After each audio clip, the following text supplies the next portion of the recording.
আজকে শুরু করছি রায়ান মার্টিনের যে প্রশ্নবিচিত্রা তার মডেল কোশ্চেন সেট 3 পার্ট 2। এর আগে আমরা পার্ট 1-এ 1 থেকে 17 পর্যন্ত যে এমসিকিউ সেটা দেখেছিলাম। আজকে 18 থেকে শুরু হচ্ছে।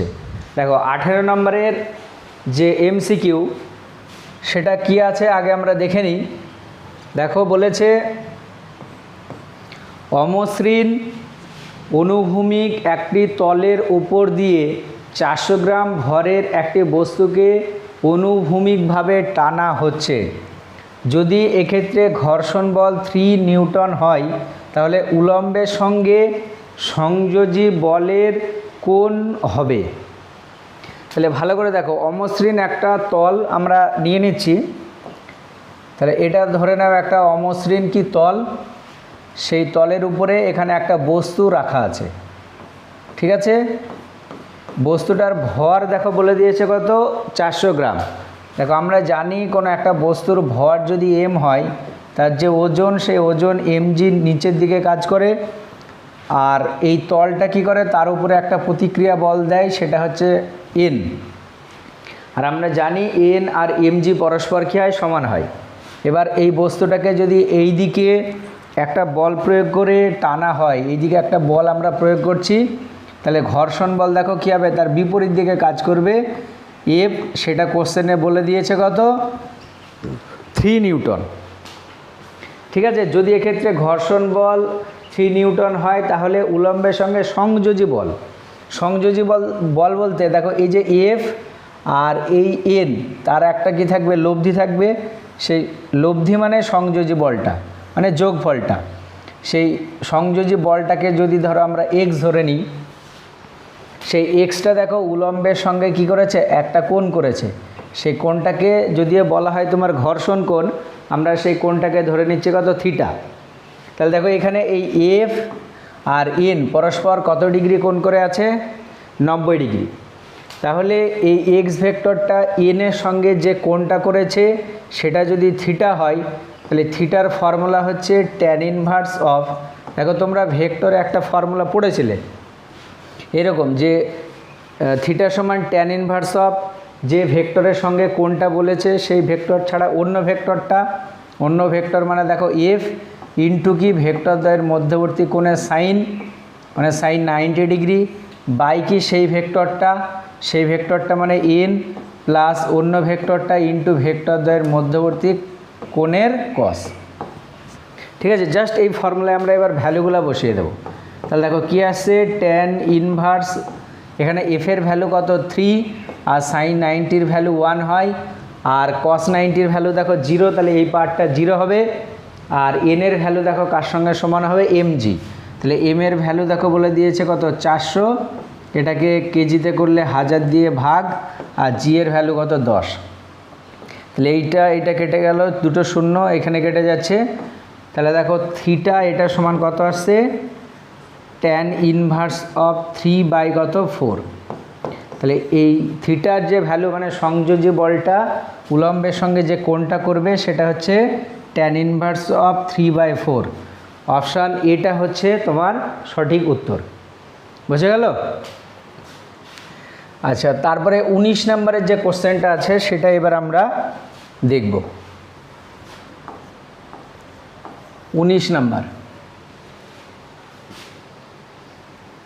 দেখো কি বলা আছে, এল দৈর্ঘ্য বিশিষ্ট একটি সুষম দড়ির সর্বাধিক 1/5 অংশ একটি টেবিলের ধার থেকে ঝোলানো যায় যাতে দড়িটি পিছলে না যায়। দড়ি ও টেবিলের মধ্যে স্থিত ঘর্ষণ গুণাঙ্কের মান কত হবে। দেখো আমরা এটার ফর্মুলা জানি, এর আগেও পড়েছি।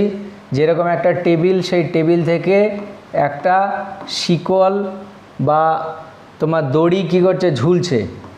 তাহলে এই দড়িটার মোট দৈর্ঘ্য যদি এল হয়, আর ওর সর্বাধিক যে অংশটা ঝুলে থাকতে পারে সে অংশটা যদি স্মল এল হয়, আর এই তলের মধ্যে যদি ঘর্ষণ গুণাঙ্ক মিউ হয়, তাহলে আমরা ফর্মুলা জানি স্মল এল এটা সমান হয় মিউ এল বাই কত, 1 প্লাস মিউ। এবার এই যে কোশ্চেন, সেই কোশ্চেনের যতটা অংশ ঝুলে থাকতে পারে সেটা দেখো বলে দিয়েছে সেটা কি 1/5 অংশ, মানে মোট যে দৈর্ঘ্য তার 1/5 অংশ। তার মানে দেখো এখানে স্মল এল এর জায়গায় কত হবে 1/5 ইন্টু কত ক্যাপিটাল এল, এটা সমান mu into capital L by 1 plus কত মিউ। দেখো এল এল কেটে গেল, কোনাকুনি গুণ করলে দেখো কত হবে 5 মিউ, এটা সমান 1 প্লাস কত মিউ। এটাকে এইদিকে নিয়ে আসো, তাহলে 4 মিউ, এটা সমান 1, তাহলে মিউ সমান কত আসছে 1/4, মানে 0.25। তাহলে সঠিক উত্তর হচ্ছে কোনটা 0.25। দেখো কোন অপশানে আছে, অপশান বি। বোঝা গেল? তারপরে দেখো 20 আর 21 নম্বরের যে কোশ্চেন, সেটার অ্যান্সারটা দিতে গেলে নিচের যে পরিচ্ছেদটা আছে সেটা কি পড়তে হবে। তাহলে আমরা পড়ি। ফার্স্টে কি বলেছে দেখো, 6 কেজি ভরের একটি কাঠের ব্লক এ অপর একটি 8 কেজি ভরের 8 কেজি ভরের ব্লক বি এর ওপর বসানো আছে। ব্লক দুটিকে একটি কাঠের টেবিলের ওপর রাখা আছে। 12 নিউটন মানের বল এ ব্লকের উপর প্রয়োগ করলে এ ব্লকটি বি ব্লকের ওপর চলতে শুরু করে। বি ব্লক ও টেবিলের মধ্যকার ঘর্ষণ গুণাঙ্ক 0.25 বলে দিয়েছে। তাহলে দেখো যেগুলা বলেছে সেগুলো আমরা আগে 20 নাম্বার আর 21 নাম্বারের কোশ্চেনের উত্তর করব। আচ্ছা, ছবিটা যদি আমরা দেখে দেখো, দুটো ব্লক, এটাকে তুমি ধরে নাও টেবিল, একটা বি ব্লক আর একটা এ ব্লক। দেখো প্রথমটা আছে, এটা হচ্ছে বি ব্লকটা, আর তার উপরে আছে কি এ ব্লকটা। তাহলে এটা বি আর এটা কি এ। এটার ভর বলে দিয়েছে 8 কেজি আর এটার ভর বলে দিয়েছে 6 কেজি। ঠিক আছে?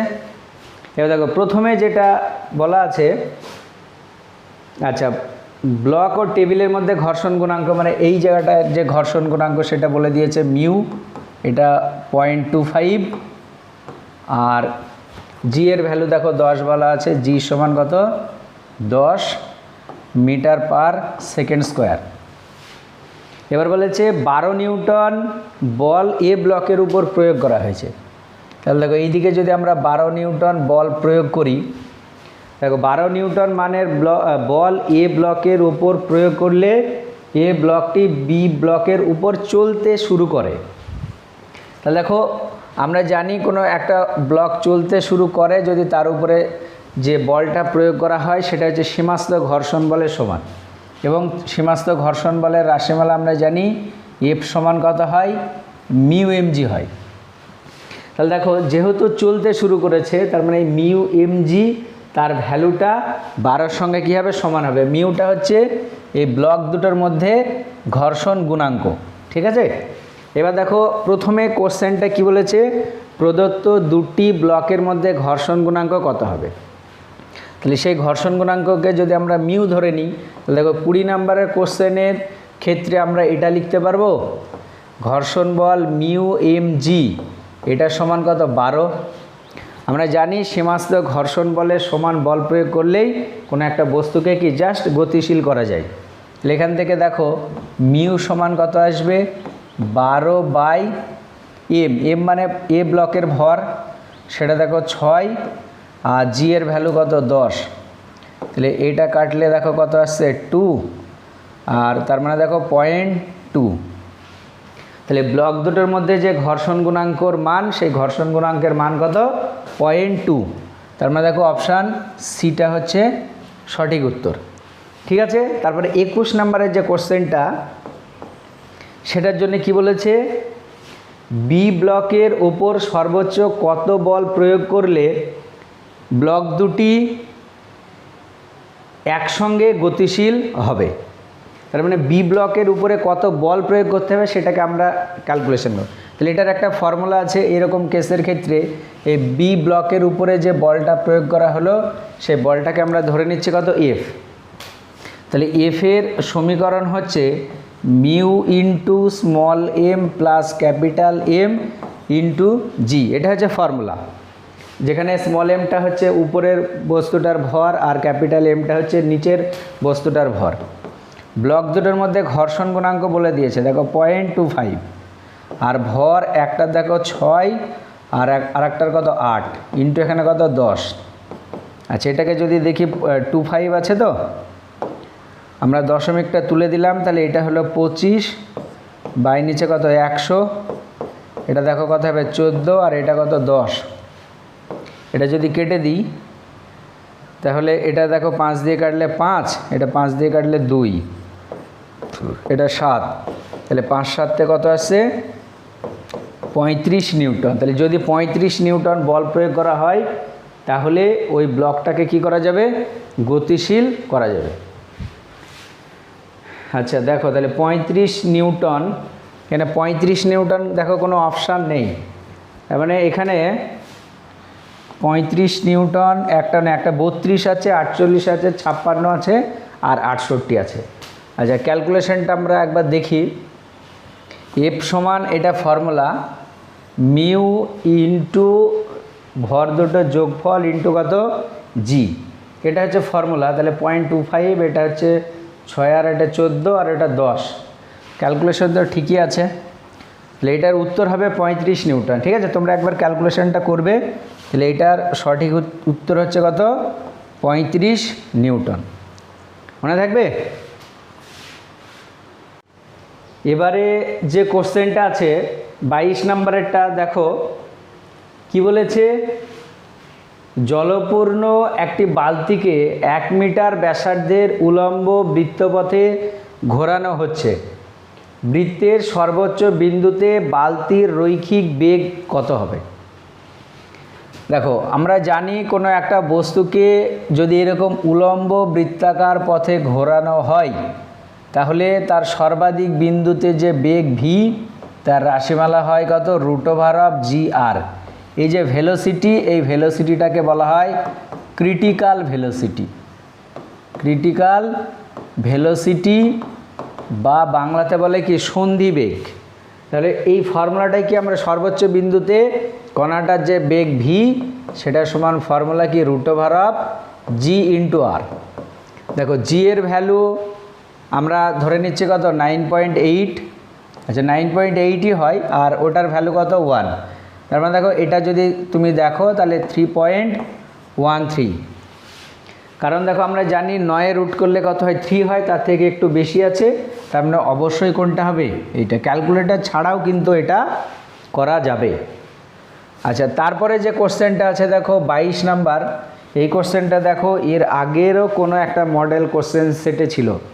মোটামুটি তোমরা 5টা মডেল কোশ্চেন সেট যদি ভালো করে দেখো তাহলে দেখবে কোশ্চেন সব রিপিট হতে শুরু করেছে। ওই জন্য 5টা মিনিমাম মডেল কোশ্চেন সেট ভালো করে দেখতে হবে, তাহলেই মোটামুটি এক্সামে সব রকম টাইপের কোশ্চেন কমন পাওয়া যাবে। আচ্ছা 23 নম্বরে যে কোশ্চেনটা কি বলেছে সেটা আমরা আগে একটু পড়ে নিই। ক্যাপিটাল এম ও স্মল এম ভরের দুটি বস্তুকণা যথাক্রমে ক্যাপিটাল আর ও স্মল আর ব্যাসার্ধের বৃত্তপথে আবর্তন করছে, তাদের আবর্তনকাল সমান হলে কৌণিক বেগের অনুপাত কত হবে? দেখো আমরা জানি ওমেগা কৌণিক বেগ, এটার সমান কত হয় 2π/, কত ক্যাপিটাল টি। অর্থাৎ কৌণিক বেগ কার উপর নির্ভর করে? আবর্তনকালের উপর নির্ভর করে। এবার দেখো বলেছে তাদের আবর্তনকাল কি সমান, তাহলে যেহেতু আবর্তনকাল সমান তাহলে ω1 আর ω2 মানে দুটোর যে কৌণিক বেগ সেই দুটোও কী হবে সমান হবে। আর যেহেতু সমান তাদের যদি আমরা অনুপাত করি ω1/ω2, এটা কত 1, তার মানে দেখো এখান থেকে আমরা লিখতে পারবো ω1:ω2, এটা ইকুয়াল টু কী হবে 1:1, বা তাদের আবর্তন বেগের যে অনুপাত সে অনুপাতটা কত আসবে 1। দেখো অপশান এটা হচ্ছে সঠিক উত্তর। ঠিক আছে,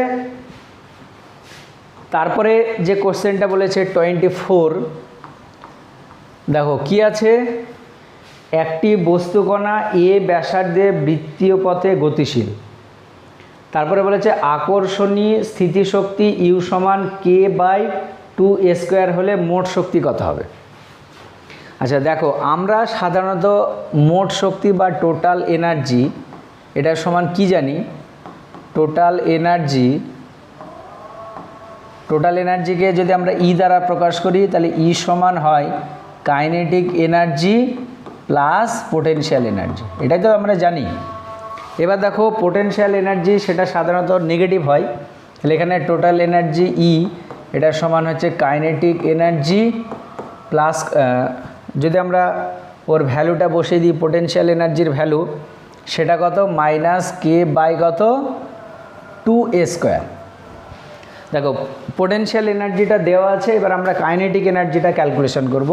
কাইনেটিক এনার্জির ফর্মুলা আমরা জানি কি হয় হাফ mv², এবং কাইনেটিক এনার্জি কি হয় অলওয়েজ পজিটিভ হয়, কাইনেটিক এনার্জি কখনোই নেগেটিভ হয় না। ঠিক আছে, এইবার তাহলে এখান থেকে যদি আমরা ভি এর ভ্যালুটা ক্যালকুলেশন করতে পারি বা কাইনেটিক এনার্জিটা ক্যালকুলেশন করতে পারি তাহলে আমরা টোটাল এনার্জিটা পেয়ে যাব। আচ্ছা, এখানে দেখো পোটেনশিয়াল এনার্জি দেওয়া আছে, পোটেনশিয়াল এনার্জিকে যদি আমরা ইউ ধরে নিই তাহলে ইউ সমান দেখো মাইনাস অফ কত, ইউ সমান যেটা দেওয়া আছে কে বাই কত 2a²। আচ্ছা, ইউ যদি দেওয়া থাকে সেখান থেকে আমরা ভেলোসিটি বা ওর উপরে ক্রিয়াশীল ফোর্সটা ক্যালকুলেশন করতে পারবো। দেখো এফ এটার সমান সাধারণত কী হয় মাইনাস ডি ইউ বাই কত ডি আর, যদি আর ব্যাসার্ধের বৃত্তাকার পথে ঘোরে। এখানে এ ব্যাসার্ধের বৃত্তাকার পথে ঘুরছে, তাহলে এই জায়গাটাতে কী হবে ডি এ। দেখো কার্যক্ষমতা শক্তি এই চ্যাপ্টারতে তোমরা নিশ্চয়ই পড়েছো কনজারভেটিভ ফোর্স বা সংরক্ষী বলের ক্ষেত্রে এফ এটা সমান কী হয় বা এফ ইন্টু ডিআর সেটা সমান কী হয় মাইনাস অফ ডি ইউ। দেখো এফ ডিআর এটা সমান কী হয় মাইনাস অফ ডি ইউ, এখান থেকে দেখো এফ সমান কী আসবে মাইনাস ডি ইউ বাই কত ডি আর। এবার আর এর জায়গায় কী আছে এ আছে, তাহলে এটা বসিয়ে দিলাম। আচ্ছা, এফ সমান তাহলে দেখো minus D by D A, U এর ভ্যালু কত এখানে আছে কে বাই 2a², এটা আছে তো। তাহলে এই যে 2a² আছে এটাকে আমরা লিখছি K by 2 into A to the power কত -2, এটা লিখে দিলাম। আচ্ছা, তাহলে এফ এটা সমান কি আসছে, এটা দেখো আমরা জানি ডেরিভেটিভের ক্ষেত্রে পাওয়ারের যেটা থাকে সেটা আগে চলে আসে, তাহলে -2টা আগে চলে আসলো, মাইনাসে মাইনাসে প্লাস, তাহলে এই দেখো কে বাই কত 2 ইন্টু এখানে দেখো 2 ইন্টু পাওয়ারে 1 কমে যায়, তার মানে এ টু দি পাওয়ার -2 -1 মানে এ টু দি পাওয়ার -3 এটা আসবে। ঠিক আছে, এবার এফ সমান তাহলে কী আসছে কে ইন্টু এ টু দি পাওয়ার -3 মানে কে বাই কত এ কিউ, এটা লেখা যাবে। এবার দেখো এই যে বস্তু সেই বস্তুটাকে বৃত্তাকার পথে ঘুরছে, তাহলে বৃত্তাকার পথে যদি ঘোরে তাহলে এই যে বস্তুটার উপরে ক্রিয়াশীল বল সেই বলটা কি বল অভিকেন্দ্র বল।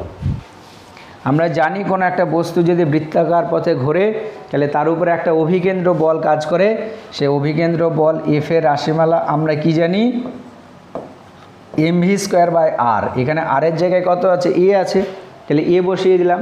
তাহলে এইটা আর এইটা দেখো অবশ্যই কী হবে সমান হবে, তাহলে এখান থেকে আমরা এটা লিখতে পারবো mv² বাই কত এ, এটার সমান দেখো কত আসছে কে বাই এ কিউ, এটা আসবে তাই তো। আচ্ছা, এখান থেকে দেখো তাহলে mv² এটার ভ্যালু কত আসছে কে বাই, এখান থেকে এ কিউ আর এখানে এ আছে একটা কেটে গেল, তাহলে কে বাই কত a², তাহলে mv² এর ভ্যালু কে বাই a²। তাহলে টোটাল এনার্জি যদি আমরা ক্যালকুলেশন করি ই এটার সমান দেখো হাফ থাকলো mv² এর ভ্যালু কত কে বাই a², আর এখানে দেখো আছে কি মাইনাস কে বাই কত 2a²। ভালো করে দেখো দুটোই সেম, তাহলে কেটে গেল, তাহলে টোটাল এনার্জি যেটা আসবে সেটা কত 0। তাহলে দেখো ওই যে বস্তুকণা সেই বস্তুকণাটার মোট শক্তির যে রাশিমালা আসবে সেটা কত 0, অর্থাৎ অপশান বিটা হচ্ছে সঠিক উত্তর। খুবই গুরুত্বপূর্ণ একটা এমসিকিউ, তাহলে এই কনসেপ্টগুলোকে ভালো করে মনে রাখতে হবে। তাহলে যদি অন্য যে কোনো রাশিমালা দিয়ে দেয় মানে স্থিতিশক্তির রাশিমালা এটা না দিয়ে অন্য কোনো একটা মান তোমাকে দিয়ে দিল, তাহলে এই প্রসেসটা ভালো করে কি মনে রাখবে, তাহলে যে মানই দেওয়া থাক না কেন সেখান থেকে তুমি ক্যালকুলেশন করতে পারবে। আচ্ছা, তারপরে যেটা আছে দেখো 25 নম্বরের বাম পক্ষের সঙ্গে ডান পক্ষ মেলানো। আচ্ছা দেখো কৃতকার্য সর্বাধিক হয়, স্থিতিশক্তি সঞ্চিত দেখো কৃতকার্য সর্বাধিক হয় প্রযুক্ত বল আর সরণের মধ্যবর্তী কোণ যদি কত ডিগ্রি হয় 0 ডিগ্রি হয়। আমরা জানি যে কৃতকার্য ডাব্লু এটা সমান কি এফ ডট এস, তাহলে যদি 0 ডিগ্রি হয় তাহলে কস 0-র মান ম্যাক্সিমাম হয়, এটা হবে। আচ্ছা গতিবেগ যদি দ্বিগুণ হয় তাহলে গতিশক্তি দেখো কত গুণ হবে 4 গুণ, কারণ আমরা গতিশক্তির রাশিমালা কি জানি হাফ এম ভি স্কোয়ার, ঠিক আছে।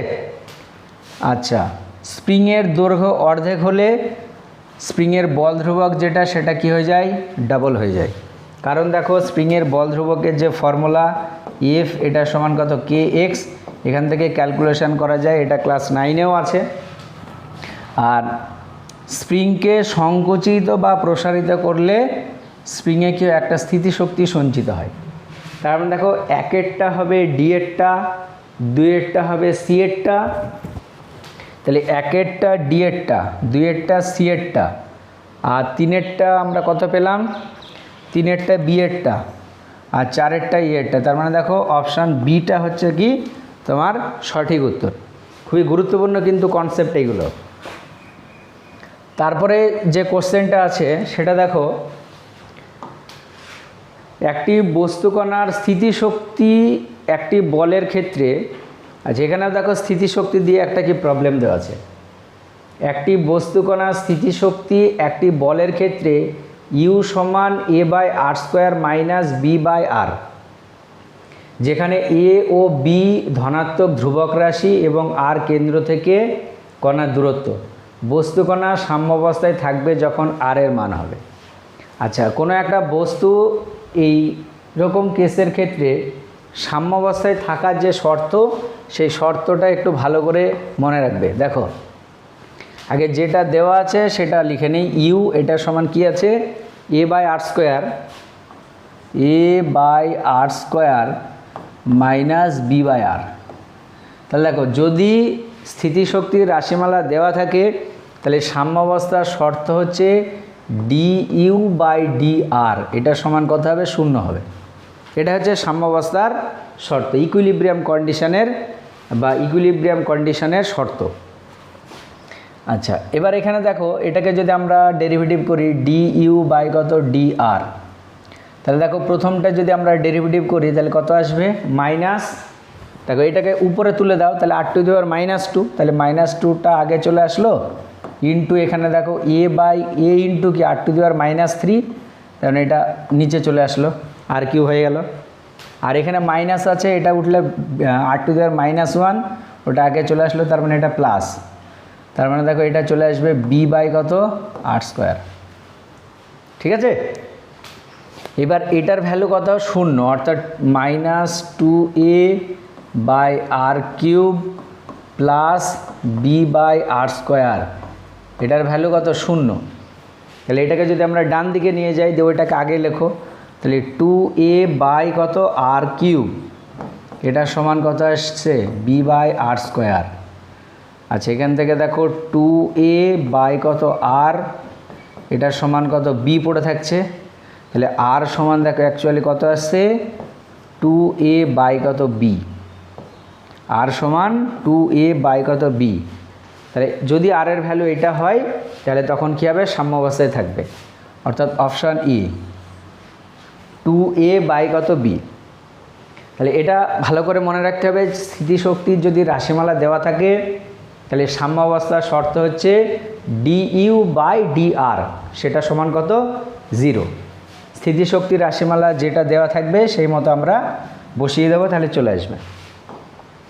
আচ্ছা তারপরে 27 নম্বরের যে কোশ্চেনটা আছে কি বলেছে, 10 কেজি ভরের একটি ব্লককে ভূমি থেকে 2 মিটার উচ্চতায় তুলতে 230 জুল কার্য করতে হয়, ব্লকটি ত্বরণ হবে।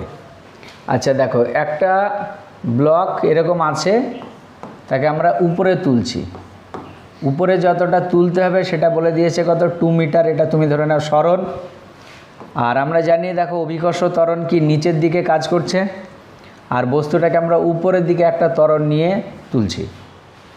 তাহলে দেখো অভিকর্ষ ত্বরণ যেটা সেটাকে আমাদেরকে কি ওভারকাম করতে হবে, তাহলে এখানে দেখো উপরের দিকে মোট ত্বরণ কত হবে জি প্লাস এ, আর টোটাল কৃতকার্যটা বলে দিয়েছে দেখো আমরা সাধারণত জানি কৃতকার্য ডাব্লু এটা সমান কি হয় এফ ইন্টু এস বা এফ এস কস থিটা হয়। এখানে যেদিকে বল প্রয়োগ করা হয়েছে সরণ সেই দিকেই, তাহলে থিটার ভ্যালু 0 আর কস 0-এর ভ্যালু 1 হয়, তাহলে আমরা এটা লিখছি।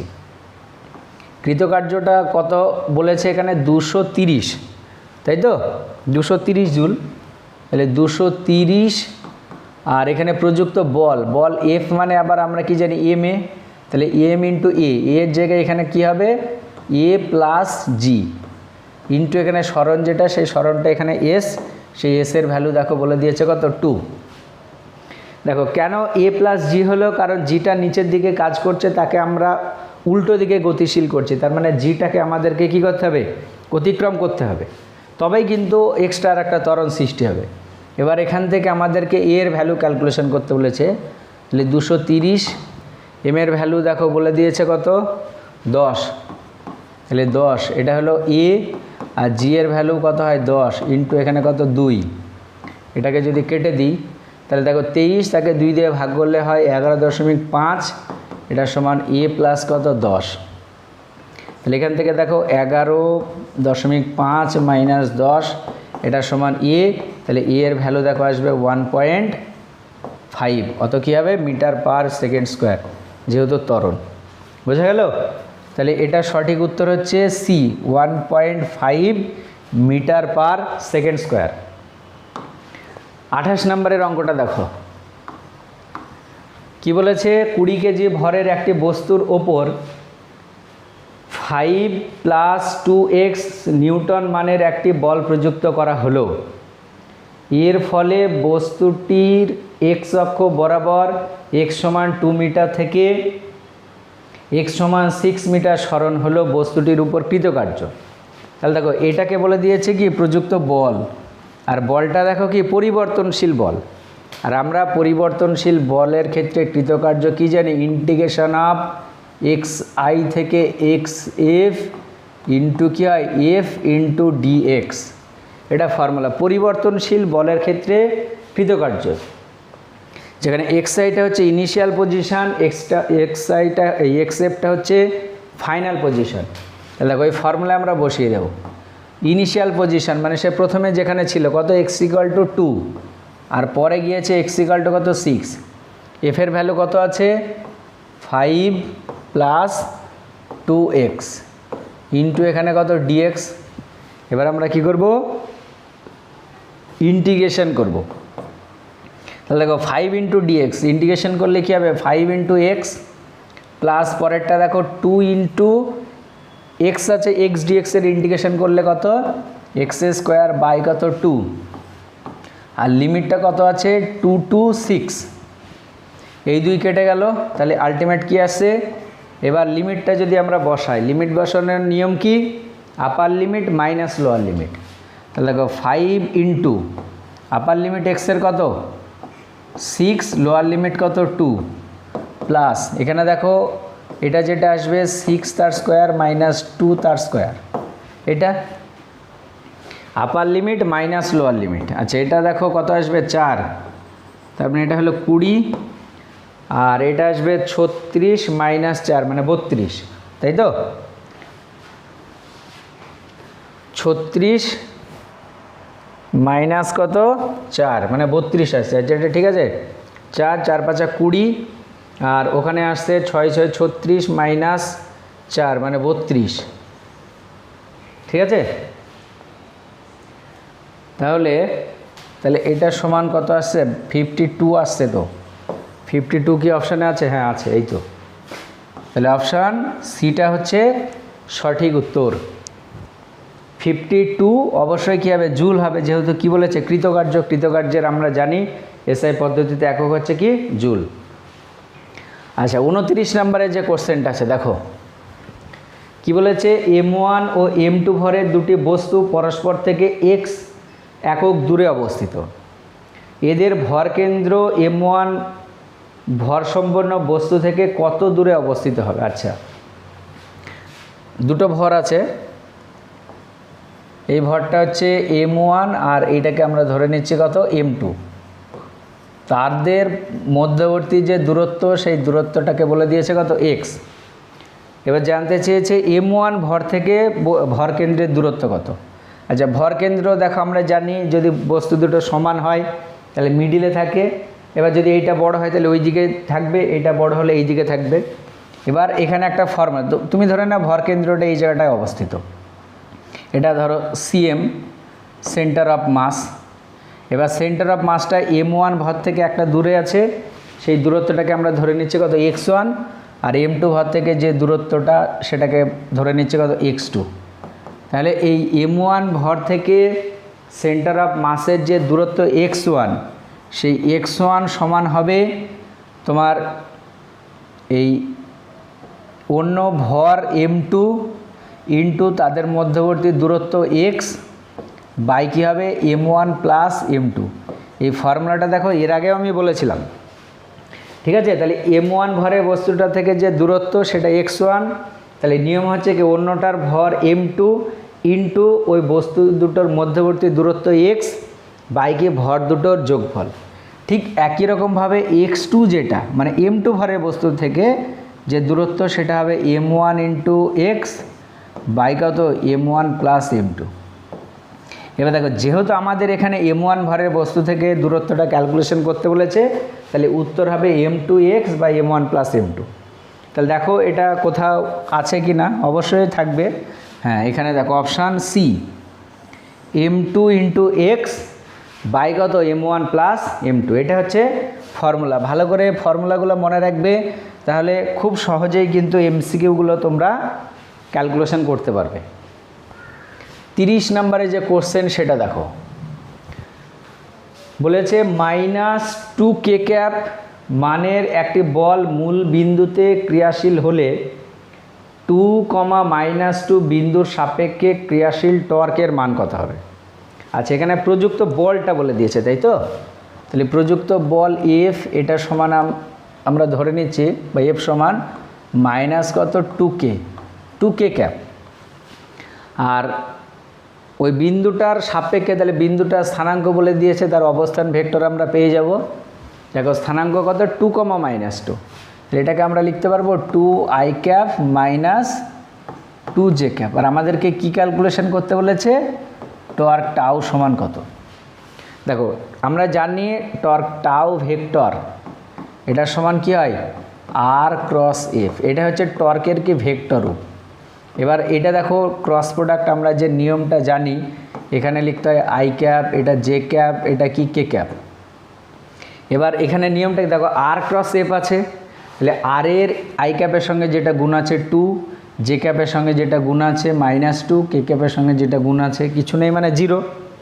ঠিক একই রকমভাবে f ভেক্টরের দেখো i ক্যাপের সঙ্গে 0, j ক্যাপের সঙ্গে 0, k ক্যাপের সঙ্গে কত -2।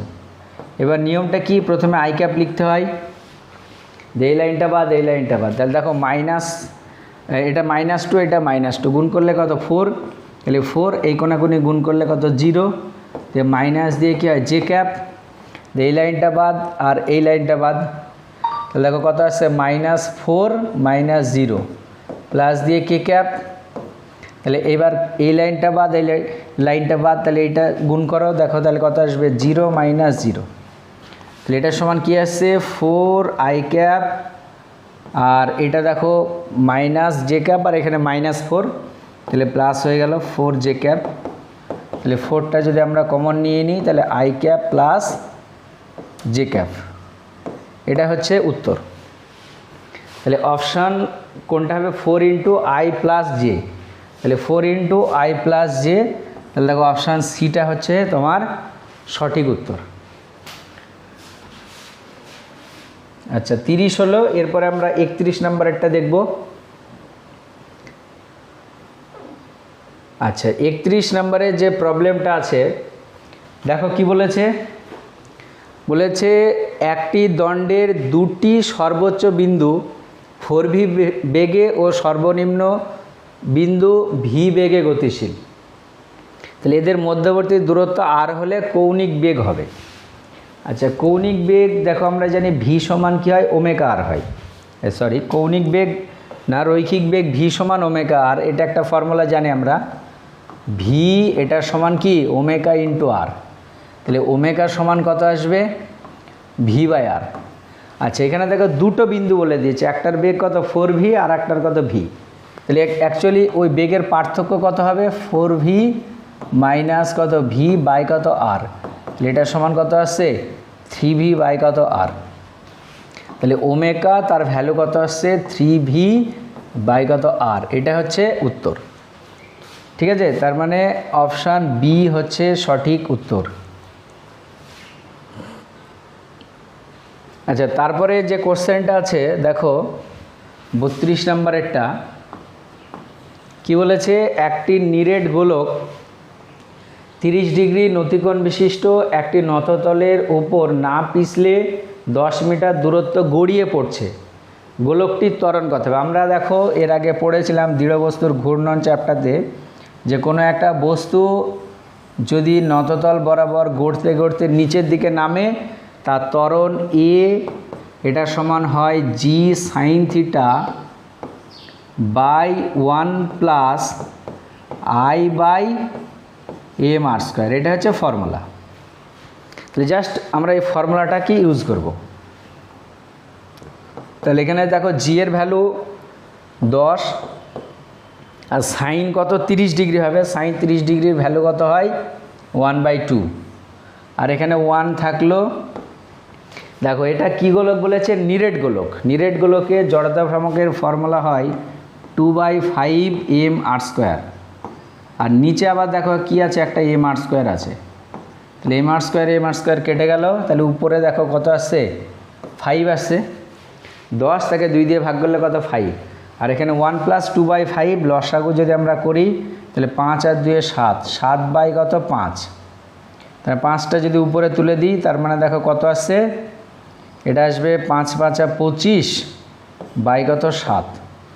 25/7 মানে হচ্ছে 3 পয়েন্ট সামথিং আসবে। তাহলে দেখো 3 পয়েন্ট সামথিং মানে এটাই হবে 3.57, কারণ 25কে 7 দিয়ে গুণ করলে 5.37 হবে না। তাহলে এখানে উত্তর কোনটা হবে, সি এরটা। আচ্ছা, এরপরে 33 নম্বরের যে কোশ্চেনটা আছে 33 নম্বরেরটা দেখো,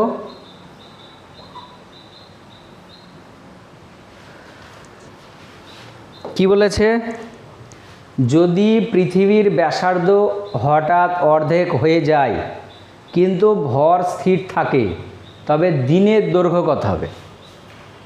দেখো হঠাৎ পৃথিবীর ব্যাসার্ধ কি অর্ধেক কিন্তু ভর স্থির। দেখো আমরা জানি বাইরে থেকে যদি কোনো বল প্রযুক্ত না হয় তাহলে কোনো একটা বস্তুর প্রাথমিক কৌণিক ভরবেগ আর অন্তিম কৌণিক ভরবেগ পরস্পর কী হয়, সমান হয়। তাহলে দেখো কনজারভেশন অফ অ্যাঙ্গুলার মোমেন্টাম বা কৌণিক ভরবেগের সংরক্ষণ যে সূত্র সেটা থেকে আমরা জানি I1 ওমেগা 1 এটা সমান কি হয় I2 ওমেগা 2, তাই তো। আচ্ছা, এখানে I1 ওমেগার ভ্যালু আবার আমরা কি জানি 2π/t। তাহলে 2π কত T1, তাহলে এটা সমান I2 থাকলো আর এটার জায়গায় কি আসবে 2π কত T2। দেখো T1টা হচ্ছে প্রথমে পর্যায়কাল পৃথিবীর, আমরা জানি যেটা 24 ঘন্টা হয়। আর I1 মানে প্রথমে যে জড়তা ভ্রামক, আমরা জানি পৃথিবী কি একটা নিরেট গোলক, তার জড়তা ভ্রামক কী হবে 2/5 এম আর স্কোয়ার ইন্টু এটা দেখো এখানে কি হলো 2π কত T1, এটা সমান I2, তার মানে 2 বাই কত 5। এবার দেখো কি বলেছে, ভরটা স্থির কিন্তু ব্যাসার্ধটা কি অর্ধেক হয়ে গেছে, তাই তো। তাহলে ব্যাসার্ধটাকে r/2 তার স্কোয়ার যদি একবারে করে দিই তাহলে r² কত 4, আর এখানে যেটা আছে 2π কত T2। এই T2টাই আমাদেরকে ক্যালকুলেশন করতে হবে। তাহলে এখানে দেখো 2/5 M R square, 2/5 M R square কেটে গেল, 2π কেটে গেল। তাহলে T2 যদি আমরা এখান থেকে ক্যালকুলেশন করি, T2 এটা সমান দেখো উপরে এই দিকে চলে গেল কত T1টা আর নিচে 4। T1 মানে পৃথিবীর যে কৌণিক পৃথিবীর যে আবর্তন কাল সেটা আমরা জানি 24, আর নিচে 4 দিয়ে ভাগ, এটা করলে দেখো কত 6। তার মানে পরে যে আবর্তন কাল সেটা দেখো কত আসবে 6 আওয়ার, 6 ঘন্টা। তাহলে দেখো অপশান এটা হচ্ছে কি সঠিক উত্তর। আচ্ছা, তারপরে 34 নম্বরেরটা আমরা দেখব কি বলেছে দেখো। আর ব্যাসার্ধ বিশিষ্ট কোনো ধাতব চাকতির প্রতি একক ক্ষেত্রফলের ভর কত এম। চাকতির ভর কেন্দ্রগামী লম্ব অক্ষ সাপেক্ষে জড়তা ভ্রামক কত হবে। দেখো, আমরা চাকতির ভর কেন্দ্রগামী যে অক্ষ, সেই অক্ষের সাপেক্ষে জড়তা ভ্রামক, এটা সমান আমরা কি জানি, হাফ এম আর স্কোয়ার। এটা হচ্ছে ফর্মুলা, যেখানে এমটা হচ্ছে কি টোটাল ভর। আচ্ছা, এবার এখানে দেখো চাকতির কি বলে দিয়েছে, প্রতি একক ক্ষেত্রফলে ভর। তাহলে দেখো একক ক্ষেত্রফলে ভর কত, এইটা। আর চাকতির ক্ষেত্রফল আমরা কি জানি, পাই আর স্কোয়ার। তাহলে পাই আর স্কোয়ারের ক্ষেত্রফলের ভর কত হবে, সেটা হচ্ছে মোট ভর। তাহলে দেখো পাই আর স্কোয়ার ইন্টু এম। দেখো একক ক্ষেত্রফলের ভর কত, স্মল এম। তাহলে পাই আর স্কোয়ার ক্ষেত্রফলের ভর কত হবে, পাই আর স্কোয়ার ইন্টু কি এম। তাহলে দেখো এইটা আসছে। আচ্ছা, এইবার তার জড়তা ভ্রামক যদি আমরা দেখি, এইটা 1/2 এম এর জায়গায় কত আসছে, pi R square into small M into এখানে আর একটা আর স্কোয়ার। তাহলে আই সমান কত আসছে, 1/2 পাই ইন্টু এম, আর এটা দেখো কত হয়ে গেল, r⁴। তার মানে দেখো অপশান এখানে কত এসছে, 1/2 পাই এম আর স্কোয়ার। তার মানে দেখো অপশান সিটা হচ্ছে কি সঠিক উত্তর। ঠিক আছে। তারপরে লাস্ট যে কোশ্চেনটা আছে দেখো 35-এরটা কি বলেছে, দুটি বিবৃতি বলা আছে। বিবৃতি 1 কি, দুটি বিপরীতমুখী